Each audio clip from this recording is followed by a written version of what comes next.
Hey everyone, we're going to do some more experimenting with the new Stone Coat Speed Cure Countertop Pro. This is the epoxy that sets up much quicker than the regular countertop epoxy. And I have a good friend of mine on the left there, that's Roger. He helps me with installs. He bought a set of cheap cornhole boards, and we decided, you know what, let's have some fun with it. So we decided let's just go with red, white, and black, and that's what we did.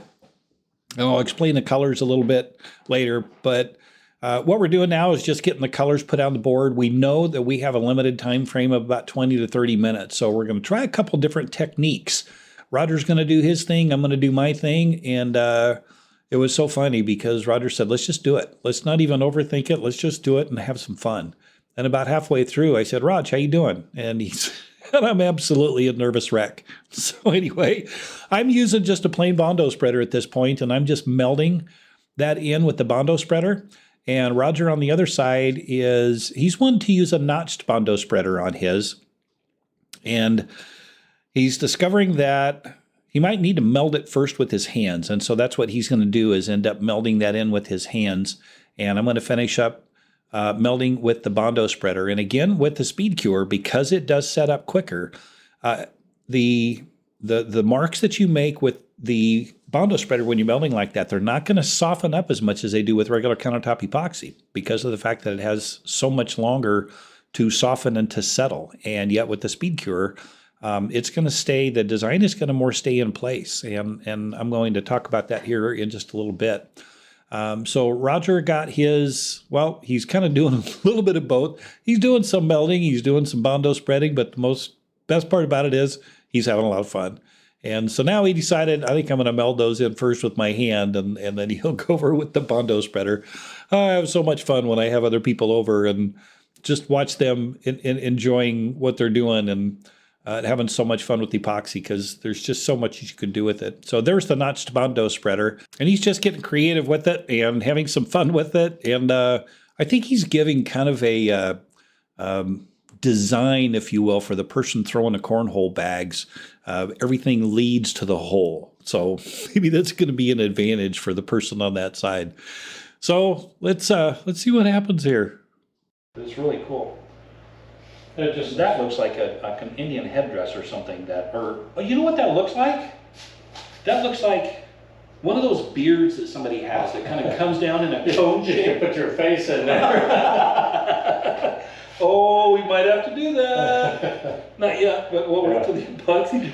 Oh, big time. Okay, I like that idea. All right, so let's do a flyover. Our goal for today was we had no goals. Roger and I, these are his cornhole boards, and we use Speed Cure on it, and we use the same colors, but we both used a little bit different technique because Roger said, you know what, Keith, let's just have fun. So as I do my normal procrastination before I do a pour, Roger said, let's do it, let's just do it. So what Roger did on this one was he melded all of the colors in with his hand, and then he went over it with a notched bondo spreader. And as you can see, like down in this area here, because the Speed Cure sets up so quickly, all of those lines really stayed defined and really gave it a cool look. Same with some of this stuff over here. Now, a lot of this stuff normally would have melded out with regular Stone Coat epoxy because of the fact that it's going to continue to flow for about an hour, but this Speed Cure doesn't flow. So it's important to understand that it's not going to flow like it does, and it's not going to soften up. But doing some experimenting, it's amazing what you can come up with. Now, okay, I'm seeing like a beard. This is the outline of a beard right here. So I'm going to make Roger stick his face in there, and I'm going to get a picture of it. So it looks like it's a beard. But anyway, so this was all done with a notched bondo spreader. And it really turned out cool. And then we did spritz it with some isopropyl alcohol, but we used Passion Top Cell White. And with the top cell type colors, if you put the white on the top and meld those over the colors underneath it, it's automatically going to create some cells. So we've got quite a few cells in there. Some of that's from the isopropyl alcohol, and then some of that is also because of that top cell white that we used. But we used white We use red by just resin. We use black passion, which is a color passion color, very black. And then we mixed in some black metallic in there also to give it, and yeah, you can actually tell that there's a little bit of that bling kind of in that black passion. This is the other piece. With this one here, this was just melded with a bondo spreader. And I guess you all saw what I did to it, but let's do a flyover and take a look at it. It's really cool how, again, because that Speed Cure sets up so quickly and being a thicker product, that the colors actually stay, and the technique that you're using, it stays more defined. And, oh, we also use some red glitter. Red glitter with just a little bit of the red mixed into it. And you can see, probably not in the camera,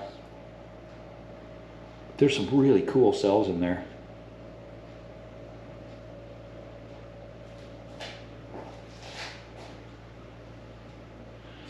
And then to try to tie the two of those in together, what I did was I took the notched bondo spreader and I went from this area here right up to the hole, and then I did that on the other side as well. There are some really cool cells. Now anytime you do a melded marble using a bondo spreader, you really get some cool images in there. Ooh, that looks like a set of lips. Ooh, it's like a Rolling Stones logo? Trademark. Look at those cells in there. That really looks cool. So we'll do one walkover real quick. This is one cornhole board.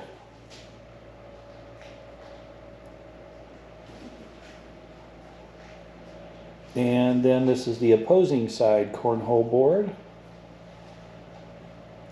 Now I am going to put a flood coat of regular epoxy on these because the surface is just a little bit uneven or some imperfections in there. Wow, those really turned out cool. That was a lot of fun. And we had 25 minutes into it. So with Speed Cure, 25 minutes, boom, we're done. And in about 3 hours, it's going to be blue tape tacky, and I'm going to be able to put a flood coat on both of these. And in 24 hours, we'll be able to put the ultimate top coat on there, and those cornhole boards will be ready for playtime. All right, that was a lot of fun. Okay, that's it, y'all. Thanks for watching. Keith McGinnis here with KCDC Designs out of Eagle, Nebraska. We will see you on the next video. I'm so glad we had this time together, just to have a laugh and sing a song. Seems we just get started, and before you know it, later all.